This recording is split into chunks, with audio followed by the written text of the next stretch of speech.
ಬಜಾವತ್ ಆಯೋಗದ ವರದಿಯ ಅನ್ವಯ ಕೃಷ್ಣಾ ಮೇಲ್ದಂಡೆ ಯೋಜನೆಯ 3ನೇ ಹಂತವನ್ನ ತಕ್ಷಣವೇ ಅನುಷ್ಠಾನಗೊಳಿಸಬೇಕು ಹಾಗೂ ಅದನ್ನ ರಾಷ್ಟ್ರೀಯ ಯೋಜನೆ ಅಂತ ಹೇಳಿ ಘೋಷಣೆ ಮಾಡಬೇಕು ಅಂತ ಆಗ್ರಹಿಸಿ ಕರ್ನಾಟಕ ರಾಜ್ಯ ರೈತ ಸಂಘ ಮತ್ತು ರೈತ ಸೇನೆಯ ನೇತೃತ್ವದಲ್ಲಿ ರೈತರು ಬೃಹತ್ ಹೋರಾಟವನ್ನ ನಡೆಸಿದರು. ಇವತ್ತು ನಾವು ರಾಜ್ಯ ಸರ್ಕಾರಕ್ಕೆ ಏನೇ ಕೇಳಿಕೊಳ್ಳೋದೇನೆಂದ್ರೆ, ರೈತರ ಸಮಸ್ಯೆ ಸಾವಿರಾರು ಇವೆ.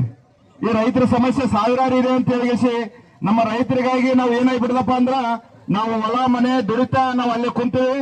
ಇಲ್ಲಿ ಒಬ್ಬರು ಕೂಡ ಈ ಶಾಸಕ ಪ್ರತಿನಿಧಿಗಳು ಕೂಡ ರೈತರ ಸಮಸ್ಯೆಗಳು ಕೂಡ ಒಂದು ದಿನ ಕೂಡ ವಿಧಾನಸೌಧದಲ್ಲಿ ಚಿಂತನೆ ಇಲ್ಲ. ಈಗ ನೋಡ್ರಿ, ಯಾಕಪ್ಪ ಅಂದ್ರೆ ಮುಂದಿನ ದಿನಗಳಲ್ಲಿ ಬರ್ತಕ್ಕಂಥ ದಿನಗಳು ಏನಪ್ಪಾ ಅಂದ್ರೆ ಗಂಭೀರ.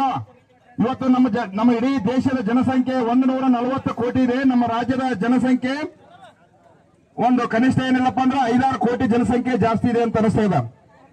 ಆದ ಕಾರಣ ನಾವೆಲ್ಲರೂ ಕೂಡ ಎಚ್ಚರಗೊಳಿಸಬೇಕು. ಎಚ್ಚರಗೊಳಿಸಿಲ್ಲಪ್ಪ ಅಂದ್ರೆ ಮುಂದಿನ ದಿನಗಳಲ್ಲಿ ನೋಡಿ ನಮ್ಮ ಪರಿಸ್ಥಿತಿ ಏನಾಗಿದೆಪ್ಪ ಅಂದ್ರೆ, ನಾವು ಬೆಳೆದ ಬೆಳೆಗಳಿಗೆ ಕನಿಷ್ಠ ಬೆಂಬಲ ಬೆಲೆ ಇಲ್ಲ. ಈಗ ಅವರು ಮಾರಾಟ ಮಾಡಿದಂತ ವಸ್ತು ಇರ್ಬೋದು, ಕ್ರಿಮಿನಾಶಕ ಇರ್ಬೋದು, ಗೊಬ್ಬರ ಇರ್ಬೋದು, ಇನ್ನಿತರ ಇರ್ಬೋದು, ಅದಕ್ಕೆ MRP ಇದೆ. ನಮಗೆಲ್ಲಿದೆಪ್ಪ MRP? ಅದಕ್ಕೆ ಜ್ವಲಂತ ಸಮಸ್ಯೆಗಳು ಸಾವಿರಾರು. ಇದಕ್ಕೆ ನಮ್ಮ ನೆಚ್ಚಿನ ಕಾಂತಣ್ಣ ಮತ್ತು ಎಲ್ಲ ನಿಯೋಗದ ಸಂಗತಿಗರು ಮೊನ್ನೆ ಪೂರ್ವ ಸಭೆ ಕರೆದು ಈ ಇಡೀ ನಮ್ಮ ಸನ್ಮಾನ್ಯ ಮುಖ್ಯಮಂತ್ರಿಗಳಿಗೆ ನಾವು ಹೇಳಿದ್ವಿ. ಏನ್ ಹೇಳಿದಪ್ಪ ಅಂತಂದ್ರ, ರಾಜ್ಯದ ನೀವು ಏನ್ ಅಧಿವೇಶನ ಕರ್ತೀರಿ, ಒಂದಿನ ಎಷ್ಟು ಖರ್ಚಾದ ಸ್ವಾಮಿ, ನೀವು ಒಂದಿನ ಕೂಡ ವಿಧಾನಸಭೆಯಲ್ಲಿ ಒಂದು ದಿನ ಚರ್ಚೆ ಇಲ್ಲ. ನಿಮ್ಗೆ ಏನಾಗ್ಯಾವ ಅಂದ್ರ ಅವಕಾಳ ಇವೇ ಚರ್ಚೆ ಆಗ್ಯಾವ. ಇವು ನೀರಿನ ಬಗ್ಗೆದಾಗ ಒಂದಿನ ಕೂಡ ದನಿ ಎತ್ತಾ ಇಲ್ಲ.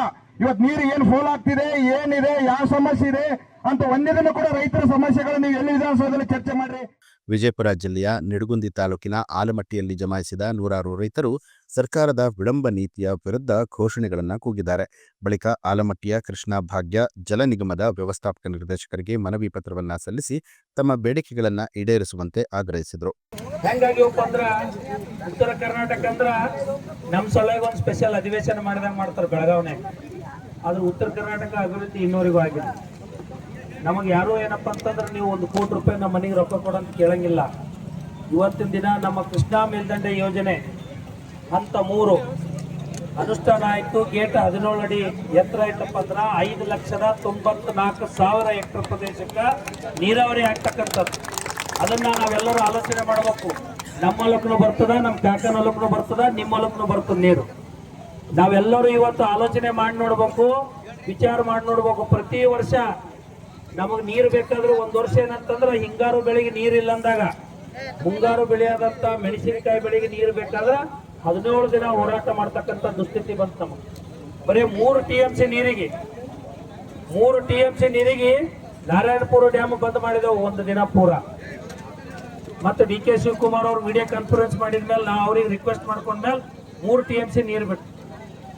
ಇದೆಲ್ಲ ಸಮಸ್ಯೆ ಯಾಕೆ ಆಲಾಕತ್ತದ ಅನ್ನೋದನ್ನ ನಾನು ಅದ್ರ ಬಗ್ಗೆ ಆಲೋಚನೆ ಮಾಡಿ ವಿಚಾರ ಮಾಡಿ ನೋಡಿದಾಗ, ನಮ್ಮ ಆಲಿಮಟ್ಟಿ ಜಲಾಶಯ ಹಂತ 3 ಯೋಜನೆ ಅಡಿಯಲ್ಲಿ 9 ಯೋಜನೆಗಳು ಆಲ್ರೆಡಿ ಕಾಮಗಾರಿ 90% ಮುಗಿದಾವೆ. ಇದೆಲ್ಲ ನೀವು ಆಲೋಚನೆ ಮಾಡ್ರಿ.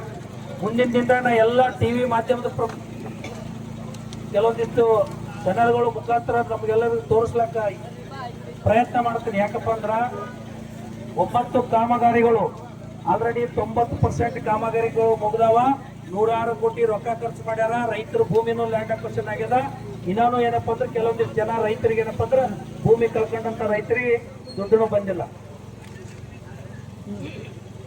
ಇವತ್ತು ಇವೆಲ್ಲ ಪರಿಸ್ಥಿತಿದಾಗ ನಾವೇನಪ್ಪ ಅಂತಂದ್ರ ಭತ್ತ ಬೆಳಿತೀವಿ, ಹತ್ತಿ ಬೆಳಿತೀವಿ, ಮೆಣಸಿನಕಾಯಿ ಬೆಳಿತೀವಿ, ಶೇಂಗಾ ಬೆಳಿತೀವಿ. ನಮ್ಗೆಲ್ಲರಿಗೂ ನೀರು ಬೇಕು. ನಾವು ಮೊದಲು ಹೆಂಗಾಗಿದ್ದೇವೆ, ಈ ಕೆನಲ್ ನೀರು ಬರೋದಕ್ಕಿಂತ ಮೊದಲು ಅಂತಂದ್ರ ಜವಾರಿ ಬೀಜಗಳನ್ನು ಬಿಡ್ತಿದ್ದೆವು. ನೀರು ಕಡಿಮೆ ಇದ್ರು ನಾವು ಮಾಲ್ ಬೆಳಿತಿದ್ದೆವು. ಆದ್ರೆ ಇವತ್ತಿನ ದಿನ ಏನಾಗ್ಯದ, ಹೈಬ್ರಿಡ್ ಬೀಜ ಬಂದು ಇದು ನೀರಿಗೆ ಏನಪ್ಪ ಅಂದ್ರೆ ನಮ್ಮೆಲ್ಲ ಭೂಮಿ ಅಡಿಕ್ಟ್ ಆಗಿಬಿಟ್ಟು. ನಮ್ಮೆಲ್ಲ ಭೂಮಿಗೆ ಏನಪ್ಪ ಅಂದ್ರೆ ರಸಗೊಬ್ಬರ ಬೇಕು, ಹೈಬ್ರಿಡ್ ಬೀಜ ಬೇಕು, ನೀರು ಬೇಕು. ನೀರಿಲ್ಲ ಅಂದ್ರೆ ಬೆಳೆಂಗಿಲ್ಲ. ಹೆಚ್ಚಿಗೆ ನೀರಾದ್ರೂ ತಾಳ್ಕಂತ ಶಕ್ತಿ ಇಲ್ಲ ನಮ್ಮ ಭೂಮಿಗೆ, ನಮ್ಮ ಬೆಳೆಗಳಿಗೆ. ಮತ್ತು ಕಡಿಮೆ ನೀರಿದ್ದು ತಾಳ್ಕಂತ ಶಕ್ತಿ ಇಲ್ಲ. ಇದು ಫ್ಯಾಕ್ಟ್.